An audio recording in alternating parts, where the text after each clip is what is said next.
মায়া কখন নির্যাতন করলো? কি কন এসব? আমরা নিজের চোখে দেখলাম, আর তুই অস্বীকার করতেছস?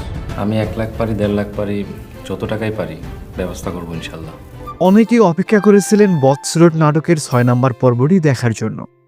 অবশেষে এই চ্যানেলে আপলোড হলো বৎসরট নাটকের 6 নম্বর পর্বটি।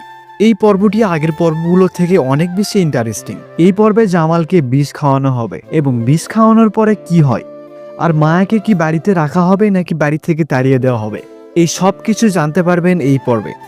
যারা বৎসরট নাটকটির 6 নম্বর পর্বটি দেখতে চান তারা ভিডিওটি না টেনে শেষ পর্যন্ত দেখুন। বৎসরট নাটকের মায়া চরিত্রটি খুবই কষ্টের এবং আবেগের। বাড়ির বউ হয়ে মায়াকে কাজের মেয়ের মতো নিয়ে বেড়ানো হয়। মায়াকে দিয়ে তার স্বামীর ঘর থেকে টাকা সোনাদানা চুরি করানো হয়। এমনকি মায়া তার নিজের পরিবারের কাছেও ব্যর্থ। তার মামা মামিও তার শাশুড়ি এবং ননদদের কাছে হাত মেলায়। টাকার বিনিময়ে মায়াকে পর করে দেয়। ওইদিকে জামালও মায়াকে চিনতে পারে না। কবে চিনবে জামাল মায়াকে? ওইদিকে শাশুড়ি জামালকে বিষ খাওয়ানোর অপ্রাণ চেষ্টা চালিয়ে যাচ্ছে। মায়াকে দিয়ে এবং বিভিন্নভাবে তাকে বিষ খাইয়ে দুনিয়া থেকে সরিয়ে দেওয়ার চিন্তা করতেছে। তাহলে কি ঘটবে এই পর্বে? মায়ার মামা মামি কি পুলিশকে জানাবে, নাকি তাদের সঙ্গে হাত মিলিয়ে মায়াকে পর করে দিবে?